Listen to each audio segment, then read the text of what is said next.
రాబోయే శాసనసభ ఎన్నికల్లో అద్భుత విజయం సాధించి గోల్కొండ కోటపై కాషాయ జెండా ఎగురవేసేందుకు శ్రమిస్తానని, పార్టీని ముందుకు తీసుకెళ్తానని, ఆ లక్ష్యంతోనే పనిచేస్తానని బీజేపీ తెలంగాణ రాష్ట్ర శాఖ అధ్యక్షుడు ఎన్. రామచంద్రరావు స్పష్టం చేశారు.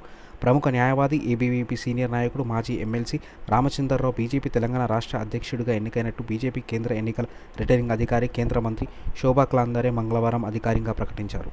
ఈ మేరకు ఆయన మాట్లాడుతూ, ఎంతోమంది కార్యకర్తల త్యాగాల ఫలితాలను బీజేపీ ఈ స్థాయికి వచ్చిందని, తనకు రాష్ట్ర అధ్యక్షుడు పదవి ఇవ్వడం గర్వంగా భావిస్తుందన్నారు. అందరం కలిసికట్టుగా పనిచేద్దామని పిలుపునిచ్చారు. నేను పేరుకే అధ్యక్షుడిని, నేనెప్పటికీ కార్యకర్తని, మీ సేవకుడిని అని ఆయన పేర్కొన్నారు. కార్యకర్తలే బీజేపీ పార్టీకి నిజమైన సారథులన్నారు.